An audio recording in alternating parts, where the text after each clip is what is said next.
Alors, donc, la première chose, c'est que le lait humain, c'est spécifique d'espèce, que si c'est du lait maternel, il est de la propre mère de l'enfant, donc il est proche génétiquement à 50% de l'enfant. Il y a des protéines spécifiques. En fait, quand on voit composition du lait, qu'on voit lipides, glucides, etc., c'est important de vraiment savoir que les caséines humaines n'ont rien à voir, enfin, ont des choses à voir, mais enfin, ça n'est pas des caséines bovines, c'est une suspension floconneuse beaucoup plus digeste pour les caséines humaines, en sachant que ces caséines, quel est l'intérêt ? Il y a un intérêt aussi au fait qu'elles vont pouvoir, en se métabolisant, donner des peptides qui auront des effets antithrombotiques. Bon, on parlait d'antihypertenseurs et opioïdes pour le bébé. Les protéines du lactosérum, c'est évidemment pas les mêmes non plus. Le lactosérum humain, d'ailleurs, en proportion, n'est pas tout à fait le même par rapport au lactosérum bovin. Les oligosaccharides humains sont différents et spécifiques de notre espèce. Je dis ça parce que certaines personnes voudraient ajouter ces produits, mais ne disent pas ça. Donc, non seulement c'est spécifique d'espèce, mais ensuite c'est spécifique. Il y a 4 groupes d'oligosaccharides qui sont liés au groupe sanguin Lewis de la maman. C'est donc des petits sucres. Il y a une association souvent de glucose-galactose, N-acétylglucosamine et d'acide sialique, aussi de fucose, en sachant que l'acide sialique est réputé pour avoir un impact au niveau du développement cérébral. Bon, et puis ça aussi, on pense actuellement que ça a aussi un impact de modulation immunitaire. Ce sont des sucres qui agissent comme des leurres, en fait, pour les bactéries, virus, parasites, et qui font semblant, entre guillemets, d'être des motifs à la surface des cellules, par exemple intestinales, pour s'accrocher à ces microbes et empêcher qu'ils infectent le bébé. Alors d'autre part, dans le lait humain, il y a aussi des cellules souches qui sont pluripotentes. Alors, une des raisons pour lesquelles on ne peut pas trop dupliquer les laits humains avec sa spécificité d'espèce, c'est aussi que c'est quelque chose qui varie. C'est-à-dire que depuis le lait prépartum jusqu'au sevrage, nous n'avons jamais exactement le même lait. Donc il est en perpétuel changement. Il varie beaucoup, selon l'âge gestationnel de l'enfant, c'est-à-dire que le lait préterme pendant les premières semaines en particulier est différent. Il varie selon l'âge de la lactation, donc je l'ai dit. Le lait d'une femme qui allaite, alors je sais bien qu'en France on n'allaite pas très longtemps, mais si vous allaitez 1 an ou plus, vous n'aurez pas du tout le même lait et ça a un impact notamment sur les dons au lactarium, mais vous n'aurez pas le même lait que si vous allaitez 2 mois. Si vous êtes en train de sevrer votre bébé et qu'il y a moins de 400 ml par 24 heures, vous n'aurez pas le même lait non plus. Ça varie au cours de la journée, ça varie au cours de la tétée, ça varie selon l'alimentation de la mère, ça varie en fonction de l'environnement. Alors il n'y a pas que des choses négatives dans l'environnement, évidemment, les polluants et toutes ces choses-là, mais je parle aussi du fait qu'une maman peut être en contact d'un germe et elle va, en se protégeant elle-même, donc ça c'est le dessin les dessins qui sont là. Alors vous voyez une mère qui lit le journal, donc ça c'est pas possible, mais quand on a un bébé. Enfin bon, c'est juste ainsi. Et Qu'est-ce qui va se passer? En fait, son système immunitaire va faire le nécessaire pour que soient mis dans son lait les anticorps de classe IgA sécrétoire, c'est-à-dire qui ne sont pas digérés par le système digestif du bébé et qui vont donc pouvoir être utilisés par lui pour empêcher que ces muqueuses soient pénétrées par ce germe qui se trouve dans son environnement, puisque a priori il va être quand même pas trop loin de sa mère. Voilà. D'où l'intérêt d'ailleurs, quand la mère et l'enfant sont séparés, qu'ils soient le plus possible quand même maintenus rapprochés. Alors, la composition, donc entre 650 et 700 kilocalories par litre, c'est une moyenne. Et ça, c'est assez difficile. Si vous prenez une mère qui est au début, qui a les seins vraiment extrêmement pleins, c'est-à-dire que vous avez le lait stocké dans les seins, contrairement à ce qu'on disait il y a quelques années, et donc elle est au maximum. Bon, le bébé n'a pas tété depuis un certain temps. Eh bien, si vous commencez à prendre le lait à ce moment-là, vous pouvez avoir pour une même femme, donc un lait aux alentours de 470 kilocalories par litre. En revanche, cette même femme, vous la prenez à un moment où le bébé est arrivé au bout du bout, du bout, du bout, du bout de ce qu'il pouvait faire, c'est-à-dire qu'il a tellement évacué que, je veux dire, le lait est vraiment, vraiment très gras, et du coup, vous irez jusqu'à 1070 kilocalories par litre. Donc ça a une importance en néonatologie, en particulier parce que pour les bébés à terme, tout le monde s'en moque, on laisse le bébé se débrouiller, et il se fait sa vie. Et il a ce qu'il lui faut s'il tète bien. En revanche, en néonatologie, c'est pas du tout pareil de donner 5 millilitres d'un lait à 470 kilocalories ou de donner 5 millilitres d'un lait à 1070 kilocalories par litre. Donc le volume, il va dépendre de ce que l'enfant va prendre et aussi il va augmenter en fonction de la parité. Il y a beaucoup d'eau dans le lait. Environ 88%. Environ 7% de glucides, donc je vous ai parlé des oligosaccharides, mais il faut penser au lactose, qui est le glucide du lait, qui est une association galactose-glucose. Environ en moyenne 4% de lipides, donc ça veut dire colostrum à terme aux alentours de 2% environ, peut-être un peu moins. Sinon, il y a peu de protéines dans le lait humain. Je parle des vraies protéines.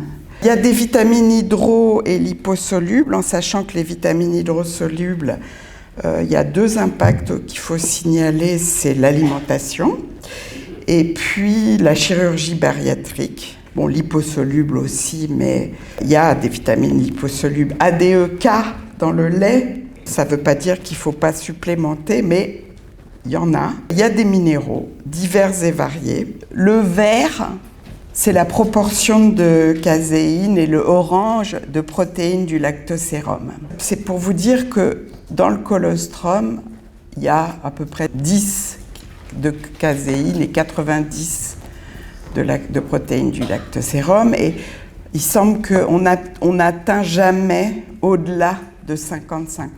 Alors, les protéines du lactosérum, elles ont vraiment un intérêt.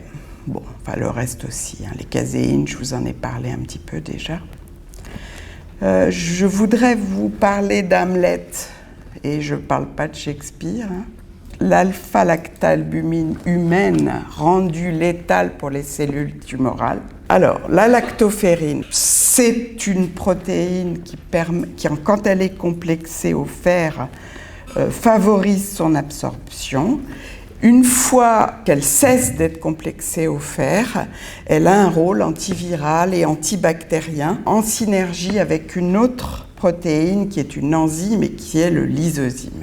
Donc la lactoferrine est aussi un prébiotique comme les oligosaccharides. Donc je vous ai parlé des cellules souches totipotentes. Vous avez des macrophages qui sont aussi l'espace de stockage, si je puis dire, des IgA sécrétoires. Vous avez des lymphocytes dont on pense qu'ils peuvent éventuellement transmettre une mémoire immunitaire à l'enfant. Vous avez des polyamines qui sont des molécules qui vont avoir un impact sur l'allergie, dans la mesure où elles vont permettre que le tube digestif devienne moins perméable aux molécules étrangères avec le temps. Vous avez des dizaines de facteurs d'azote non protéiques dans le lait humain. Vous savez que la naissance est une période de stress oxydatif majeur et il y a peu d'antioxydants chez le bébé, mais il y en a en particulièrement beaucoup plus dans le colostrum. Vous avez des peptides, de l'urée, de l'ammoniac, des acides aminés libres. Vous avez de la carnitine, qui est une molécule à base de 2 acides aminés, qui va permettre de mieux utiliser les acides gras, qui sont, je vous le rappelle, des carburants alternatifs au glucose pour le bébé, c'est-à-dire pour son cerveau. Vous avez des sels biliaires où on ne sait pas trop, on n'a pas la certitude de leur utilité encore, et il y a énormément de choses dans le lait qui sont multitâches. Alors on a des idées sur ce qu'il pourrait faire, on a parfois des certitudes sur ce qu'il pourrait faire, mais il y a d'autres rôles qu'on découvre. Vous avez des hormones, vous avez des facteurs de croissance, des nerfs, des épithéliums, et c'est important pour le renouvellement du tube digestif de l'enfant qui est très important à cette époque de sa vie. Vous avez des cytokines. J'ai choisi de vous parler un petit peu des lipides du lait maternel. Environ 50% des calories, substrat des carburants alternatifs. Je vous rappelle qu'il n'y a pas que le sucre dans la vie. L'impact sur le microbiote intestinal aussi, quand ils ne sont pas digérés et qu'ils arrivent au niveau colique. Ils ont non seulement ce rôle d'énergie, mais un rôle structural. Donc, c'est en particulier les acides gras polyinsaturés à longue chaîne qui vont être extrêmement utiles pour le développement, pour la neurogénèse, la synaptogénèse, et on le voit en clinique quand les enfants ont une bonne acuité visuelle, et ça doit continuer à être apporté, pas seulement pendant l'allaitement, mais en tout cas pendant l'allaitement exclusif, mais ensuite, l'allaitement exclusif pour moi étant environ 6 mois, pour moi et l'OMS d'ailleurs. Et il y a aussi un aspect, certains acides gras ont aussi un rôle protecteur. C'était l'idée de vous présenter ces molécules, c'est de vous dire qu'en fait, ça n'a pas qu'un seul rôle. Donc ça vient beaucoup de l'alimentation maternelle, éventuellement des réserves, et éventuellement, il y a une participation importante de la membrane cellulaire du lactocyte. Il y a beaucoup de triglycérides qui sont au cœur. Vous avez les phospholipides qui sont les membranes, et les membranes cérébrales notamment, il en faut, et il faut des phospholipides, des lipides complexes. Vous avez du cholestérol. Bon, les vitamines, la vitamine E a sauté, mais elle y est. Vous avez, alors ils sont précurseurs de prostaglandines. On ne sait pas encore à quoi servent trop les prostaglandines du lait humain. On pense qu'elles ont un impact sur la motilité, au moins du tube digestif de l'enfant. Les globules gras, ils vont augmenter de taille au fur et à mesure que le bébé vieillit. Vous avez aussi des phospholipides qui ne sont pas dans cette membrane. Parler de l'acide palmitique, parce que c'est à la mode. Il y en a pas mal dans l'huile de palme, sauf qu'il y en a aussi beaucoup dans le lait maternel, mais que l'acide palmitique du lait maternel est pas du tout placé au même endroit dans les triglycérides humains que dans les molécules végétales. D'accord ? Donc, il est important parce que pour faire de la myéline, il faut de cet acide gras. Il en faut aussi parce que il sert de transporteur pour des protéines utiles pour fabriquer cette myéline. Donc, il facilite la mobilité des protéines dans l'environnement lipidique. Alors, les prébiotiques. J'ai déjà dit beaucoup de choses. Il y en a beaucoup dans le lait humain. Les prébiotiques, c'est quelque chose qui va stimuler la microflore du bébé, en sachant que la microflore, c'est très très important pour le développement du système immunitaire. Dans le lait, il y a la lactoferrine, c'est un prébiotique majeur aussi. Les glycanes, bon, les oligosaccharides en font partie.